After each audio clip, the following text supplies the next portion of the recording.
Hello everyone, I am Manisha. Welcome to upward study. तो आज का जो हमारा टॉपिक है ये काफ़ी ज़्यादा इम्पॉर्टेंट है, तो इसको हम डिटेल में यहाँ पर डिस्कस करने वाले हैं। तो आर्टिकल है कि कोर्शन एज कन्वर्जन। इसका मतलब क्या है? मतलब यहाँ पर हम डिटेल में बात करने वाले हैं जो LGBTQ कम्युनिटी है उसके बारे में।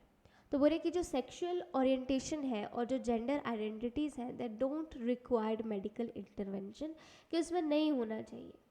अब डिटेल में हम डिस्कस करेंगे कि ऐसा क्या है कि क्यों यहाँ पर राइटर ने ये सब बातें बोली हैं, इसके बारे में बताया जा रहा है। अब यहाँ पर एक चीज़ देखिए कि अभी हम सब जो है वो क्या करने की कोशिश कर रहे हैं, LGBTQI को डीक्रिमिनलाइज जो है वो कर दिया गया है।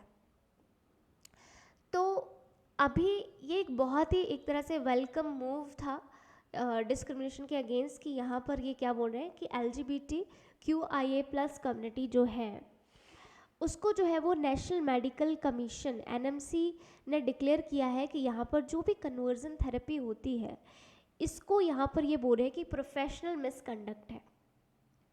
ठीक है, और वो इन्होंने एम्पावर किया है स्टेट मेडिकल काउंसिल को कि वो यहाँ पर डिसिप्लिनरी एक्शन ले अगर यहाँ पर कोई ऐसी इन चीज़ों को ब्रीच करता हुआ पाया जाता है। मीन्स जो भी आपके पास lesbian, gay, bisexual, transgender, queer, intersex, asexual जितने भी ओरिएंटेशन है, इनको बोला गया कि इनके अगर कन्वर्जन कर दी जाए तो उसको एक जो है वो एक तरह से रिपरेटिव थेरेपी, या फिर पर्टिकुलरली व्हेन कोई यंग होता है तो उसको जो है वो यहाँ पर सेक्सुअल ओरिएंटेशन को चेंज करने की बात करते हैं। मीन्स जेंडर आइडेंटिटी को चेंज भी करवाया जाता है सर्जिकली। आप सबको पता है कि कन्वर्जन जो है वो यहाँ पर बहुत ही ज़्यादा कॉमन है। अभी बोल रहे हैं कि कन्वर्जन करना मीन्स क्या? इसका मतलब ये है कि हम यहाँ पर कहीं ना कहीं डिनाई कर रहे हैं इनके एग्जिस्टेंस को, हम उसे कहीं ना कहीं एक्सेप्ट ही नहीं कर रहे हैं। तो हमें जो है वो वहाँ पर उन चीज़ों को एक्सेप्टेंस जो है वो देनी होगी। क्यों यहाँ पर ये दो ही ओरिएंटेशन में रहे? ठीक है, तो ये बोल रहे हैं कि ये जो थेरेपी है इसका मतलब क्या है कि साइकेट्रिक ट्रीटमेंट होगा या साइकोसमेटिक ड्रग्स दिए जाते हैं। ठीक है, इलेक्ट्रिक शॉक थेरेपी होती है। ठीक है, फिर कोर्सिम होता है, वायलेंस होती है। तो इस सब के खिलाफ जो है वो यहाँ पर आवाज़ उठाई जा रही है। तो बोल रहे इससे क्या हो सकता है, इससे ट्रॉमेटाइज हो सकता है पेशेंट। ठीक है, उसमें डिप्रेशन, एंग्जाइटी, ड्रग यूज़ हो गया। ठीक है, सुसाइडल टेंडेंसी, यहाँ तक चीज़ें जो है वो बढ़ सकती हैं। तो हमें इन चीज़ों को रोकना पड़ेगा कि ऐसे जो भी साइकेट्रिक ट्रीटमेंट होते हैं वो इनको ना दिए जाएं।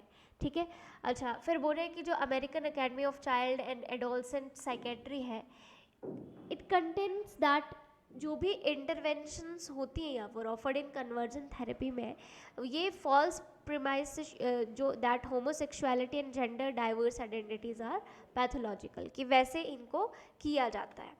ठीक है, तो बोल रहे हैं कि जो एब्सेंस ऑफ पैथोलॉजी है उसका मतलब क्या है?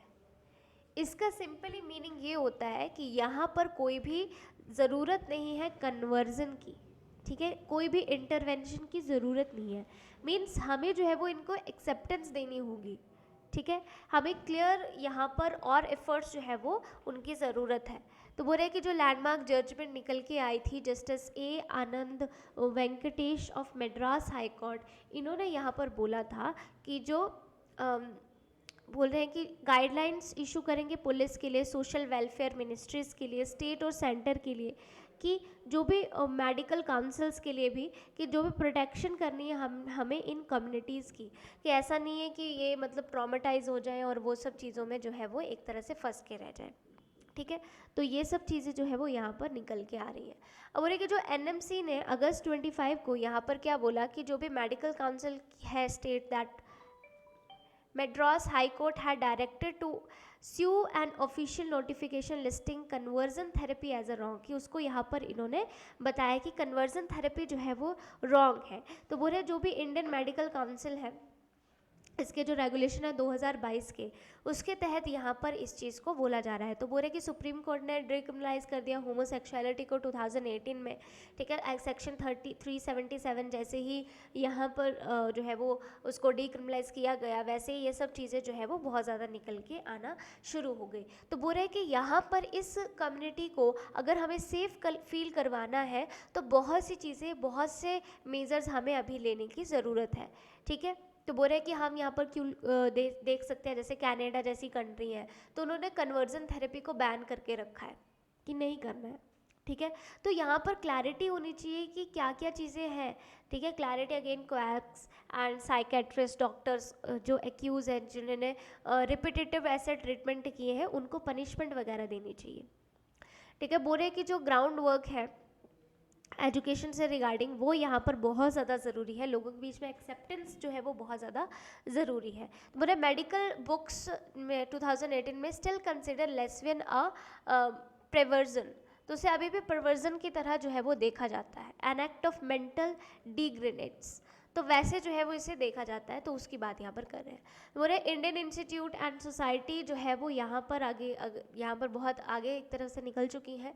तो सबसे पहले इनको जो है वो एक तरह से एक्नॉलेज करना पड़ेगा कि वेरिएबिलिटी हो सकती है ह्यूमन बींग्स में भी, ठीक है। और इक्वल रिस्पेक्ट जो है वो हर कोई डिज़र्व करता है, उस चाहे वो किसी भी सेक्सुअल ओरिएंटेशन का हो या जिस मर्जी जेंडर आइडेंटिटी का हो। तो यहाँ पर जो ये जो कन्वर्जन का जो बहुत ज़्यादा एक तरह से ट्रेंड है उसके बारे में यहाँ पर ये पूरा का पूरा आर्टिकल था। आई होप आपको समझ में आया होगा। इन केस कोई चीज़ आपको समझ में नहीं आई होगी कमेंट बॉक्स में मुझे बता सकते हैं। साथ में आप मुझे एक क्वेश्चन का यहाँ पर आंसर दीजिए कि सेक्शन 377 जिसे डिक्रिमिनलाइज किया गया ये कौन से केस के तहत और कब यहाँ पर ये डिक्रिमिनलाइज हुआ है, ये आपने मुझे कमेंट बॉक्स में ज़रूर बताना है। उसके अलावा अगर आपने अभी तक चैनल को सब्सक्राइब नहीं किया है तो अभी आप चैनल को सब्सक्राइब भी कर लें।